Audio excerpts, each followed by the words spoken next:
लिए एक हथियार के रूप में संविधान को देने का काम किया। लेकिन अफसोस, बहुत चंद लोग रहे जिन्होंने इस हथियार का भरपूर प्रयोग किया। भीम आर्मी चाहती है कि जो हथियार डॉक्टर अंबेडकर हम लोगों को देकर गए हैं, उस हथियार का प्रयोग इस देश का हर दलित, शोषित, वंचित वर्ग का व्यक्ति करना शुरू करे, जानकारी जुटानी शुरू करे। वो अपने अधिकार, उसकी ड्यूटी क्या क्या है, ये उसको पता होना चाहिए। आज का राजनीतिक परिदृश्य ऐसा हो चुका है कि आप किसी को भी नेता बना दे, वो नेता अपने पक्ष की बात करेगा। जब आपके पक्ष की बात बारी आएगी तो मुंह मोड़कर चल देगा। ये मैं नहीं कहता, मैं भी जो बातें कहूंगा उन पर गौर फरमाइएगा। मैं तो ये भी कहता हूं, जहां तक मेरी आवाज जा रही, जो यहां दुकान करने वाले साथी हैं, या रिक्शा चला रहे साथी हैं, ठेली लगा रहे साथी हैं, 5 मिनट के लिए वो भी मुझे गौर से सुनने का काम करें।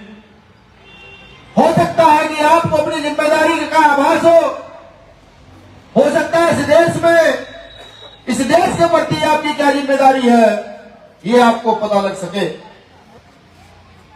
जैसे बाबू जगदेव प्रसाद कुशवाहा की लाइन सबने कही, मैं भी उन्हें दोहराता हूं, याद करता हूं कि 100 में 90 शोषित है, शोषितों ने ललकारा है, भारत की जल जंगल जमीन में 90 भाग हमारा है। तो पूछना चाहता हूं, क्या 90 भाग के मालिक हैं आप लोग? इस देश में 5% लोग भारत की भूमि से लेकर धन से लेकर संसाधनों से लेकर कब्जा किए हुए हैं। हम चुप हैं।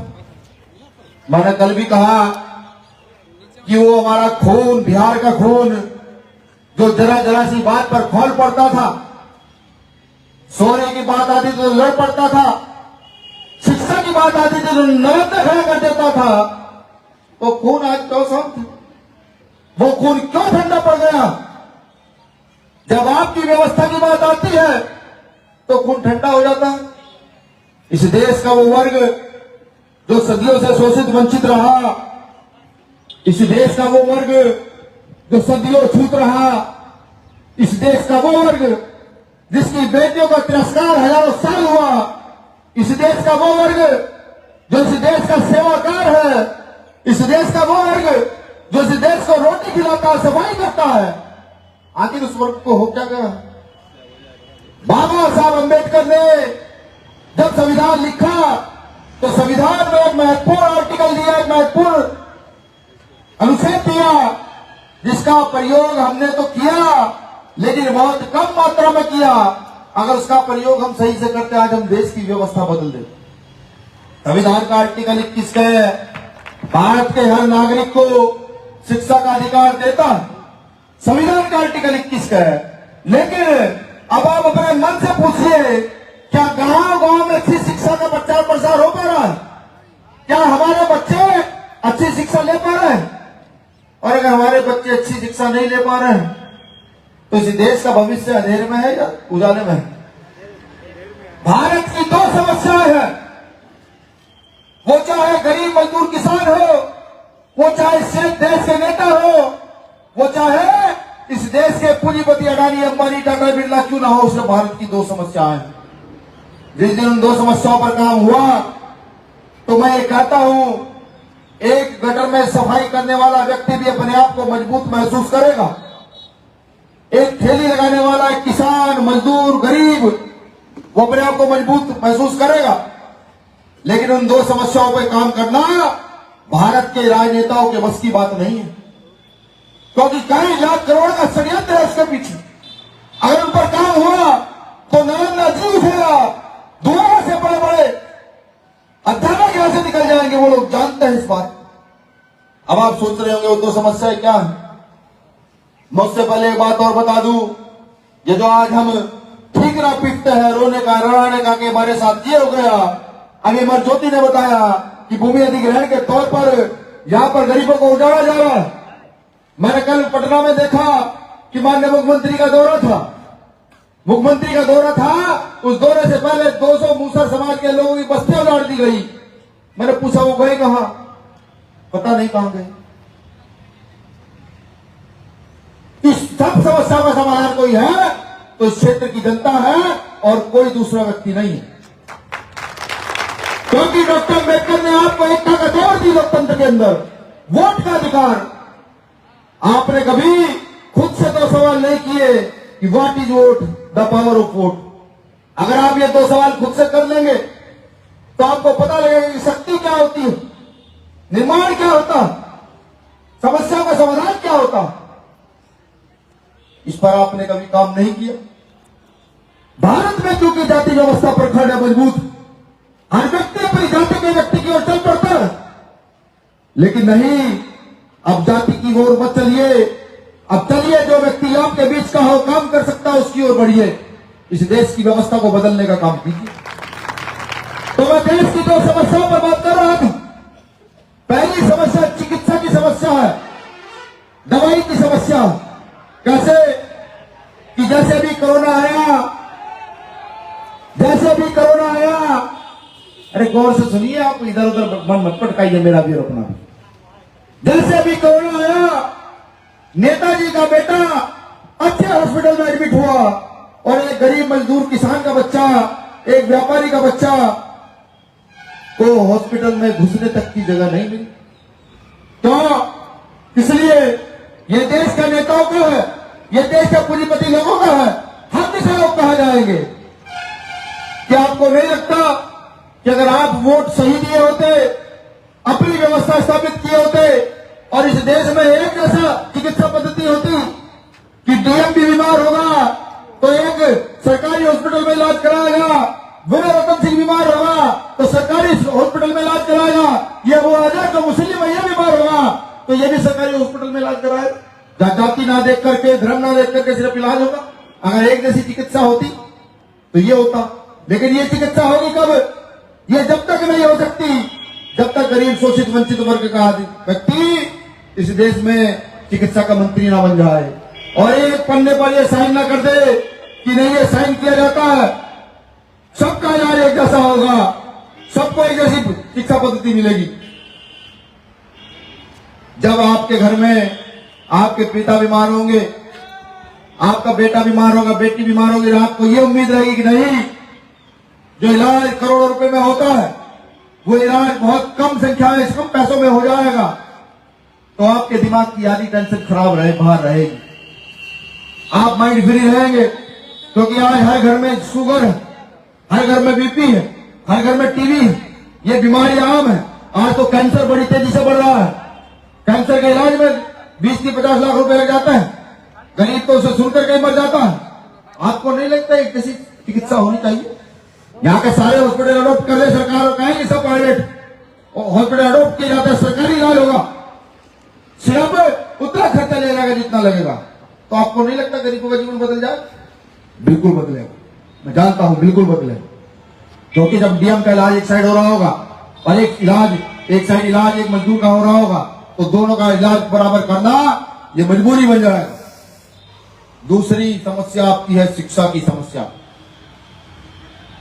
आपको नहीं लगता कि इस देश में दोहरी नहीं, तिहरी शिक्षा प्रणाली है? तिहरी एक शिक्षा प्रणाली जो लाख, 2 लाख, 5 लाख, 10 लाख, 15 लाख से शुरू होती, दूसरी शिक्षा प्रणाली 5,000, 10,000, 20,000, 50,000 से शुरू होती है, और तीसरी शिक्षा प्रणाली जो सबसे मजबूत है वो प्राइमरी स्कूलों से शुरू होती है, जहां फीस आप 1 लाख, 2 लाख देते हैं, 10,000, 20,000 देते हैं, वहां ग्रेजुएट, पोस्ट ग्रेजुएट लोग जाकर के पढ़ाने का काम करते हैं। और प्राइमरी स्कूलों में जो लोग पढ़ाते हैं वो बाकायदा टीचिंग की डिग्री लेकर आते हैं, तब जाकर के पढ़ाते हैं।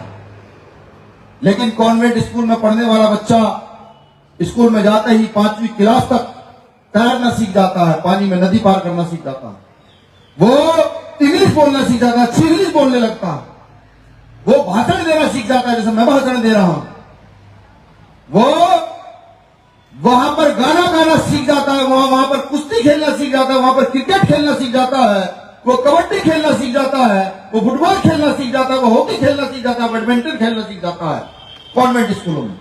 और उधर प्राइमरी स्कूलों में या 1,500 वाले फीस वाले स्कूलों में बच्चा जाएगा, खिचड़ी खाकर आ जाएगा, 5वीं क्लास तक जाते जाते उसको यही नहीं पता लगता कि फलों के नाम क्या है, दिनों के नाम क्या है, देश की राजधानी क्या है।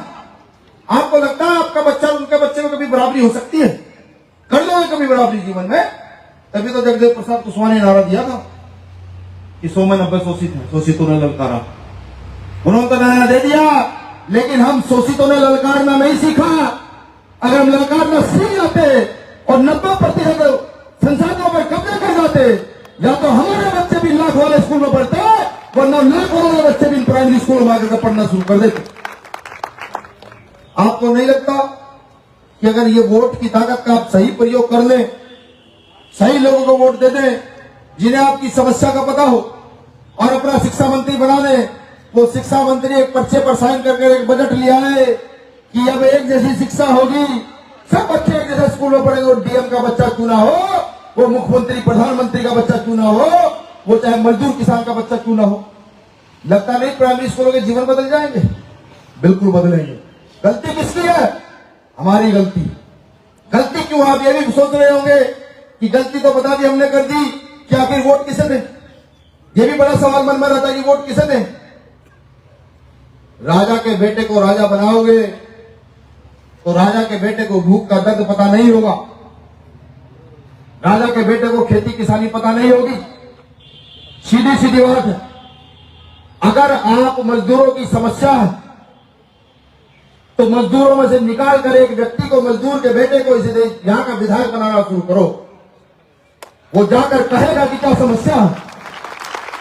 अभी अमर ज्योति ने भारत के उभरते हुए एक नेता का नाम लिया जिसका नाम भाई चंद्रशेखर आजाद है। हालांकि मैं उन्हें नेता नहीं कहता, मैं तो उनको रिवोल्यूशनरी नहीं कहता हूं। परिवर्तन करने वाला एक व्यक्ति खड़ा हुआ है जो बड़ी मजबूती से बात करता है। वो जानते क्या बात करते हैं संसद में, सुनते होंगे ना।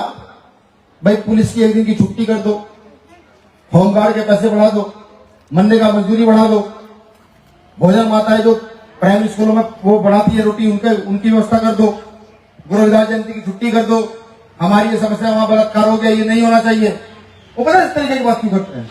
क्योंकि वो गरीबी से निकल कर खड़े हुए हैं, उनको पता है रोटी का असर क्या है, भूख का असर क्या है, वो जानते हैं इस बात। ठीक। और अगर मैं ये कहूं, भाई मेंबर ऑफ पार्लियामेंट तो हमारे यहां के भी है नहीं क्या? वो भी है। दूसरा, माननीय रामविलास पासवान जी के सुपुत्र भी मेंबर ऑफ पार्लियामेंट यही से है। कितनी समस्याओं पर, गरीबों की समस्याओं पर बात हो रही है बात। जब गरीबों की समस्याओं पर बात नहीं हो रही, कुछ नहीं हो रहा, तो पुरखों का काम कैसे हो रहा है? पुरखों की विरासत तो छोड़ कर गए, उसका काम क्या हो रहा है? और जब उसका काम नहीं हो रहा तो आप हम कर क्या रहे? फिर मैं जगदेव प्रसाद कुशवाहा को लाऊंगा कि शोषितों ने ललकारा। कहां ललकार रहे शोषित? कहीं नहीं ललकार रहे शोषित। शोषित तो चुप हो गया, शोषित टीवी बीवी में खुश हो गया। नहीं, निकलो बाहर, निकलो बाहर। वो ना करो सरकार, निकलो बाहर मकानों से, जंगलों से, मेहमानों से, निकलो बाहर करो, जब काम चलेगा, वरना नहीं।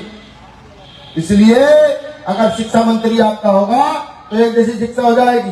किसानों की समस्या पर बात रखनी हो तो पता लगा किसी बड़े मंत्री का बेटे को किसानों का मंत्री बना दिया, कृषि मंत्री बना दिया। यही नहीं पता गेहूं कब बोए जाते हैं, धान की फसल कब पैदा होती है, गन्ना कब पैदा होता है, चना कब पैदा होता है, इसको यही नहीं पता।